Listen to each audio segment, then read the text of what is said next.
దానియేలు 4వ అధ్యాయము. రాజగు నెబుకద్నెజరు లోకమంతటా నివసించు సకల జనులకును దేశస్థులకును ఆయా భాషలు మాట్లాడు వారికిని ఈలాగు సెలవిచ్చుచున్నాడు. మీకు క్షేమాభివృద్ధి కలుగునుగాక. మహోన్నతుడగు దేవుడు నా ఎడల చేసిన అద్భుతములను సూచక క్రియలను మీకు తెలియజేయుటకు నాకు మనస్సు కలిగెను. ఆయన సూచక క్రియలు ఎంతో బ్రహ్మాండమైనవి, ఆయన అద్భుతములు ఎంతో ఘనమైనవి. ఆయన రాజ్యము శాశ్వత రాజ్యము, ఆయన ఆధిపత్యము తరతరములు నిల్చుచున్నది. నెబుకద్నెజరను నేను నా ఇంట విశ్రాంతియు నా నగరమందు క్షేమమును గలవాడనయుండి ఒక కల కంటిని. అది నాకు భయము కలుగజేసెను. నేను నా పడక మీద పరుండి ఉండగా నా మనస్సున పుట్టిన తలంపులు నన్ను కలతపెట్టెను. కావున ఆ స్వప్న భావము నాకు తెలియజేయుటకై బబులోను జ్ఞానులనందరినీ నా ఎదుటికి పిలువనంపవలెనని ఆజ్ఞ నేనిచ్చితిని. శకునగాండ్రును గారడి విద్య గలవారును కల్దీయులను జ్యోతిష్కులను నా సన్నిధికి రాగా నేను కనిన కలను వారితో చెప్పితిని గాని వారు దాని భావమును నాకు తెలుపలేకపోయిరి. కడపట బెల్తెషాజరును నా దేవత పేరును బట్టి బిరుదు పొందిన దానియేలను వాడు నా ఎదుటికి వచ్చెను. పరిశుద్ధ దేవతల ఆత్మ అతని యందుండెను. కావున నేను అతనికి నా కలను చెప్పితిని. ఎట్లనగా, శకునగాండ్ర అధిపతియగు బెల్తెషాజరు, పరిశుద్ధ దేవతల ఆత్మ నీ యందున్నదనియు ఏ మర్మము నిన్ను కలతపెట్టదనియు నేనెరుగుదును గనుక నేను కనిన కలయు దాని భావమును నాకు తెలియజెప్పుము. నేను నా పడక మీద పరుండియుండగా నాకు ఈ దర్శనములు కలిగెను. నేను చూడగా భూమి మధ్యను మిగుల ఎత్తుగల ఒక చెట్టు కనబడెను. ఆ చెట్టు వృద్ధి పొంది బ్రహ్మాండమైనదాయెను. దాని పైకొమ్మలు ఆకాశమున కంటునంత ఎత్తుగాను దాని ఆకారము భూతలమంత విశాలముగాను ఉండెను. దాని ఆకులు సొగసుగాను దాని పండ్లు విస్తారముగాను కనబడెను. అందులో సమస్త జీవకోట్లకు చాలునంత ఆహారముండెను. దాని నీడను అడవి జంతువులు పండుకొనెను. దాని కొమ్మలలో ఆకాశ పక్షులు కూర్చుండెను. సకల మనుషులకు చాలునంత ఆహారము దాని అందుండెను. మరియు నేను నా పడక మీద పండుకొని ఉండి నా మనస్సునకు కలిగిన దర్శనములను చూచుచుండగా జాగరూకుడగు ఒక పరిశుద్ధుడు ఆకాశం నుండి దిగివచ్చి ఈలాగు బిగ్గరగా ప్రకటించెను. ఈ చెట్టును నరికి దాని కొమ్మలను కొట్టి దాని ఆకులను తీసివేసి దాని పండ్లను పారవేయుడి. పశువులను దాని నీడ నుండి తోలివేయుడి. పక్షులను దాని కొమ్మల నుండి ఎగురగొట్టుడి.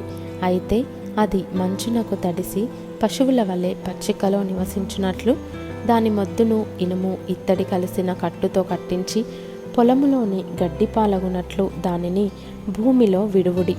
7 కాలములు గడుచు వరకు వానికున్న మానవ మనస్సునకు బదులుగా పశువు మనస్సు వానికి కలుగును. ఈ ఆజ్ఞ జాగరూకులకు దేవదూతల ప్రకటనను అనుసరించి జరుగును. నిర్ణయమైన పరిశుద్ధుల ప్రకటనను అనుసరించి సంభవించును. మహోన్నతుడగు దేవుడు మానవుల రాజ్యముపైని అధికారి అయుండి తానెవరికి అనుగ్రహింప నిశ్చయించునో వారికి అనుగ్రహించుననియు ఆయా రాజ్యము పైన అత్యల్ప మనుషులను ఆయన నియమించుచున్నాడనియు మనుషులందరూ తెలుసుకొనున్నట్లు ఈలాగు జరుగును. బెల్తెషాజరు, నెబుకద్నెజరును నాకు కలిగిన దర్శనము ఇదే.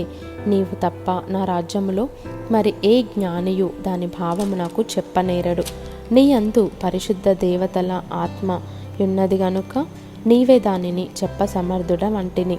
అందుకు బెల్తెషాజరును దానియేలు 1 గంట సేపు అతి విస్మయము నొంది మనస్సునందు కలవరపడగా, రాజు బెల్తెషాజరు, ఈ దర్శనము వలన గాని దాని భావము వలన గాని నీవు కలవరపడకుము అనెను.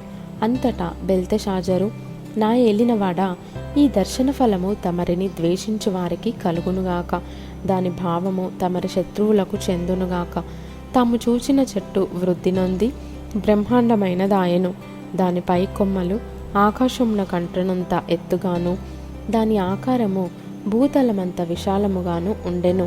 దాని ఆకులు సొగసుగాను దాని పండ్లు విస్తారములుగాను కనబడెను. అందులో సమస్త జీవకోట్లకు చాలినంత ఆహారముండెను. దాని నీడను అడవి జంతువులు పండుకొనెను.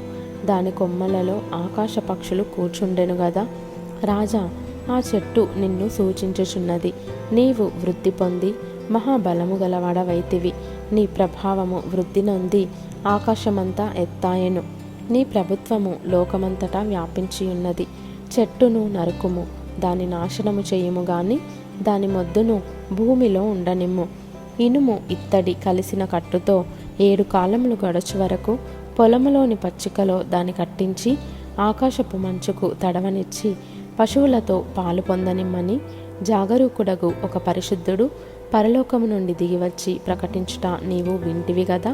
రాజా, ఈ దర్శన భావమేదనగా సర్వోన్నతుడగు దేవుడు రాజగు నా ఏలినవాణ్ణి గూర్చి చేసిన తీర్మానమేదనగా తమ యొద్ద నుండకుండా మనుష్యులు నిన్ను తరుముదురు. నీవు అడవి జంతువుల మధ్య నివాసము చేయుచు పశువుల వలె గడ్డి తినెదవు. ఆకాశపు మంచు నీ మీద పడి నిన్ను తడుపును. సర్వోన్నతుడగు దేవుడు మానవుల రాజ్యము పైన అధికారి అయ్యున్నాడనియు తానెవనికిని దానిని అనుగ్రహింప నిశ్చయించునో వానికి అనుగ్రహించుననియు నీవు తెలుసుకుని వరకు 7 కాలములు నీకీలాగు జరుగును. చెట్టు యొక్క మొద్దు నుండనీయుడని వారు చెప్పిరి గదా. దానివలన సర్వోన్నతుడు అధికారి అని నీవు తెలుసుకొనిన మీదట నీ రాజ్యము నీకు మరలా ఖాయముగా వచ్చునని తెలుసుకొమ్ము. రాజా, నా యోచన నీ దృష్టికి అంగీకారమగునుగాక. ఒకవేళ నీవు నీ పాపములు మాని నీతి న్యాయములను అనుసరించి నీవు బాధ పెట్టిన వారి యందు కరుణ చూపిన ఎడల నీకున్న క్షేమము నీకిక మీదట నుండునని దానియేలు ప్రత్యుత్తరమిచ్చెను. పైన చెప్పినదంతయు రాజగు నెబుకద్నెజరునకు సంభవించెను. 12 నెలలు గడిచిన పిమ్మట అతడు తన రాజధానియగు బబులోనులోని నగరునందు సంచరించుచుండగా రాజు బబులోనును, ఈ మహావిశాల పట్టణము నా బలాధికారమును నా ప్రభావ ఘనతను కనపరచుటకై నా రాజధాని నగరముగా నేను కట్టించినది కాదా అని తనలో తాను అనుకొనెను. రాజు నోట ఈ మాటయుండగా ఆకాశము నుండి ఒక శబ్దము వచ్చెను. ఏదనగా, రాజగు నెబుకద్నెజరు, ఇదే నీకు ప్రకటన. నీ రాజ్యము నీ యొద్ద నుండి తొలగిపోయెను. తమ యొద్ద నుండి మనుష్యులు నిన్ను తరిమెదరు. నీవు అడవి జంతువుల మధ్య నివాసము చేయుచు పశువుల వలె గడ్డి మేసెదవు. సర్వోన్నతుడగు దేవుడు మానవుల రాజ్యము పైన అధికారి అయ్యుండి తానెవనికి దాన్ని అనుగ్రహింప నిశ్చయించునో వానికి అనుగ్రహించునని నీవు తెలుసుకుని వరకు 7 కాలములు నీకీలాగు జరుగునని చెప్పెను. ఆ గడియలోనే అలాగున నెబుకద్నెజరునకు సంభవించెను. మానవులలో నుండి అతని తరిమిరి. అతడు పశువుల వలె గడ్డి మేసెను. ఆకాశపు మంచు అతని దేహమును తడపగా అతని తల వెంట్రుకలు పక్షిరాజు రెక్కల ఈకెల వంటివియు అతని గోళ్ళు పక్షుల గోళ్ళ వంటివియు నాయెను. ఆ కాలము గడిచిన పిమ్మట నెబుకద్నెజరను నేను మరలా మానవ బుద్ధి గలవాడనై నా కండ్లు ఆకాశము తట్టు ఎత్తి చిరంజీవియు సర్వోన్నతుడు నగు దేవుని స్తోత్రము చేసి ఘనపరచి స్తుతించి తిని, ఆయన ఆధిపత్యము చిరకాలము వరకు, ఆయన రాజ్యము తరతరములకు నున్నవి. భూనివాసులందరూ ఆయన దృష్టికి ఎన్నికకు రానివారు. ఆయన పరలోక సేన ఎడలను భూనివాసుల ఎడలను తన చిత్తము చొప్పున జరిగించువాడు.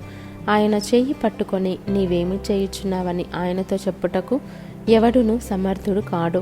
ఆ సమయమందు నా బుద్ధి మరలా నాకు వచ్చెను. రాజ సంబంధమగు ప్రభావమును నా ఘనతయు నా తేజస్సును నాకు కలిగెను. నా మంత్రులను నా క్రింది అధిపతులను నా యొద్ద ఆలోచన చేయవచ్చిరి. నా రాజ్యము నాకు స్థిరపడగా నేను మరి ఎక్కువ ఘనత నొంది తిని. ఈలాగు నెబుకద్నెజరును నేను పరలోకపు రాజు యొక్క కార్యములన్నయు సత్యములను ఆయన మార్గములు న్యాయములునై యున్నవనియు గర్వముతో నటించు వారిని ఆయన అనపశక్తుడనియు ఆయనను స్తుతించుచు కొనియాడుచు ఘనపరచుచున్నాను.